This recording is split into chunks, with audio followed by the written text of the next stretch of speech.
Hello बच्चों, तो कैसे हो आप सभी। मुझे उम्मीद है आप सभी बहुत बढ़िया और बहुत अच्छे होंगे। अगर आपने भी Uttar Pradesh state medical faculty का एडमिशन फॉर्म भरा था ताकि आप डिप्लोमा के कोर्सेज में एडमिशन ले सको, तो आपके मन में भी काफी सारे डाउट्स होंगे कि क्या आपकी जो फॉर्म भरने की डेट थी वो बढ़ गई क्या। क्योंकि एक्चुअली हुआ था, जो 10 अगस्त लास्ट डेट थी आपकी, लास्ट टाइम बढ़ा करके उसको 20 अगस्त कर दिया गया था। ऐसे में बहुत सारे स्टूडेंट्स को ये भी डाउट है कि क्या इस डेट को दोबारा से बढ़ाया गया है, बढ़ाया गया तो क्या, नहीं तो क्यों नहीं। ठीक है, उसके बाद आपका जो मेरिट लिस्ट है वो कब जारी होगा, मेरिट लिस्ट में किन बच्चों का नाम होगा, और उसके साथ साथ में काउंसलिंग क्या होती है, काउंसलिंग की पूरी प्रोसेस समझनी है आपको। इस टॉपिक पे काफी बच्चों के मैसेजेस थे कि भाई हमें काउंसलिंग की प्रोसेस पूरी समझनी, एक बार हमें बता दें कि काउंसलिंग कैसे होती ताकि हमें परेशानी ना हो। सबसे पहला जो डाउट है बच्चों का कि आपका जो एप्लीकेशन रजिस्ट्रेशन का जो डेट है क्या उसे दोबारा से इंक्रीज किया गया है। तो to be honest and very clear मैं आपको बता दूं कि आप अभी तक ऐसी कोई अपडेट नहीं आई है कि आपका जो रजिस्ट्रेशन फॉर्म था स्टेट मेडिकल फैकल्टी का उसे बढ़ाया गया हो। पहले 20 तारीख थी, 20 अभी भी है। सबसे पहले 10 अगस्त थी, 10 अगस्त को बढ़ा करके इन्होंने क्या कर दिया था, 10 अगस्त को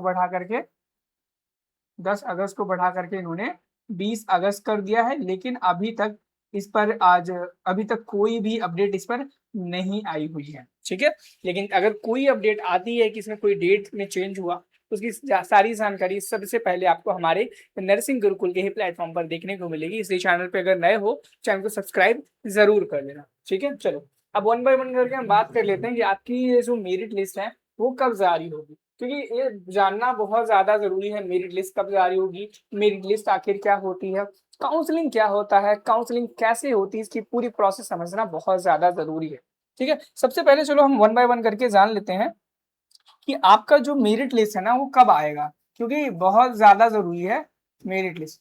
क्योंकि अगर ऐसा होता है, बहुत बार ऐसा हो जाता है कि मेरिट लिस्ट जारी हो जाती है और बच्चों को पता नहीं चल पाता है, जिसकी वजह से उन्हें कॉलेज मिलते मिलते रह जाता है। ठीक है, चलो सबसे पहले मैं बता दूं, जो मेरिट लिस्ट है ना वो मैं बताऊं, जब भी आपका जो फॉर्म क्लोज होता है, फॉर्म के क्लोज होने से 10 दिन के अंदर आ जाता है। कब आ जाता है?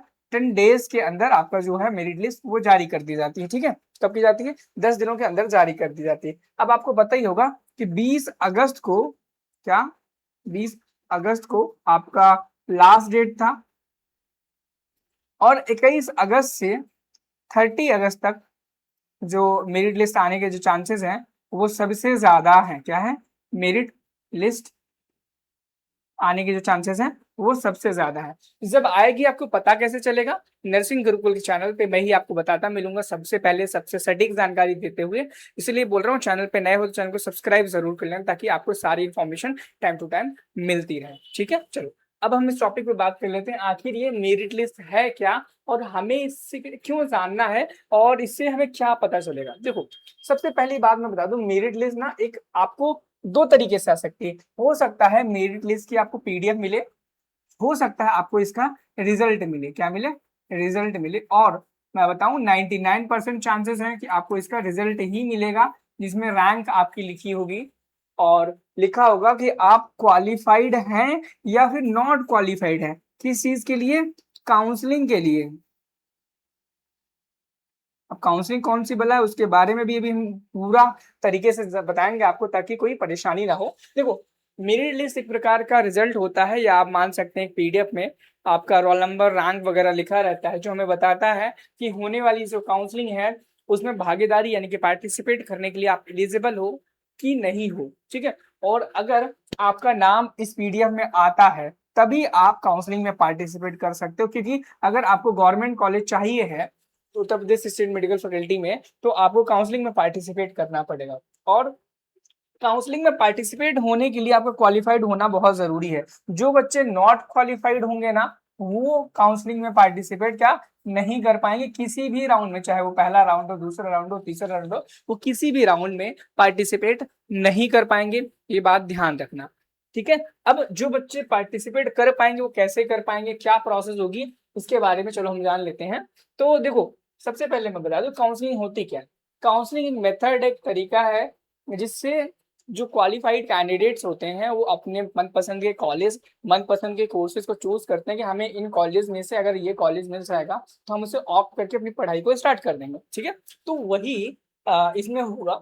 सबसे पहले काउंसलिंग यही चीज होती है, सबसे पहले जान लो जो मैंने बता दिया। उसके बाद क्या होगा, उसके बाद ना आपसे एक बेसिक रजिस्ट्रेशन फॉर्म भराया जाएगा, जिसमें कुछ नहीं, मैक्सिमम डिटेल्स आपकी ऑटो फिल्ड आएंगे, प्री फिल्ड रहेंगी, आपको भरने की आवश्यकता नहीं होगी। और कैसे भरना है इसके ऊपर भी डिटेल वीडियो हम बनाएंगे, बस चैनल पे आप बने रहना।